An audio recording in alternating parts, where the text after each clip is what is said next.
আমি কে বলো তো মা? ওই যে 14ই ফেব্রুয়ারির দিন রাত্রে দুদিনের ভালোবাসার টানে দুদিনের পরিচিত একটা ছেলের কাছে নিজেকে উজাড় করে দিয়েছিলে, আমি তারই ফলাফল। তারপর সেদিন রাত্রে যখন আমাকে কাপড়ে মুড়িয়ে অন্ধকার ঘুটঘুটে নির্জন রাস্তায় ডাস্টবিনের পাশে ফেলে গিয়েছিলে, তখন আমার ভীষণ ভয় করছিল জানো মা, ভীষণ। চারিদিকে ছিল ঘুটঘুটে অন্ধকার, কেউ ছিল না, শুধু ছিল চারপাশ থেকে কুকুরের ডাক। আমার ভীষণ ভয় করছিল।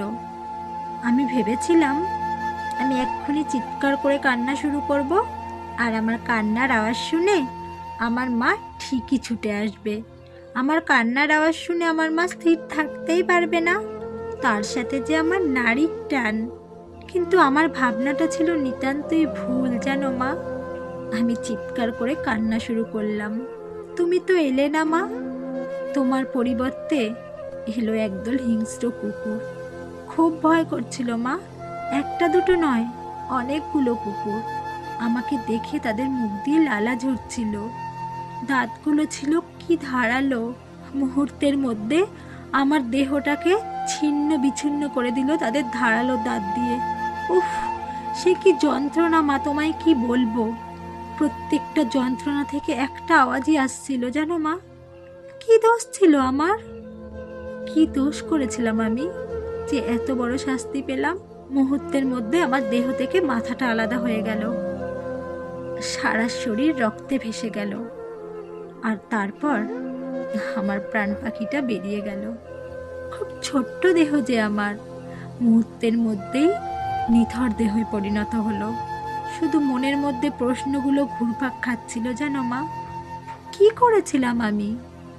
এত বড় শাস্তি কেন পেলাম আমি? আমার মা আমায় এত বড় শাস্তি কেন দিল?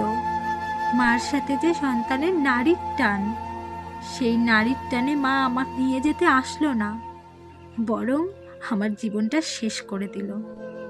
এতই যখন সম্মানের ভয় ছিল, তাহলে সেদিন কেন গিয়েছিলে দুদিনের একটা পরিচিত ছেলের কাছে নিজেকে উজাড় করে দিতে? তখন একবারও সম্মানের কথা মাথায় আসেনি? তখন একবারও তোমার বুক কাঁপেনি? সম্মান শুধু আমার বেলায়, সম্মান শুধু আমাকে নিয়ে তোমার বাঁচতে।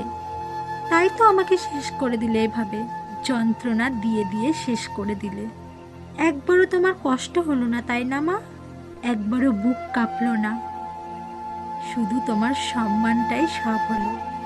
এভাবেই একটা অবৈধ ভালোবাসার কাছে শেষ হয়ে গেল আমার নিষ্পাপ সুন্দর জীবনটা।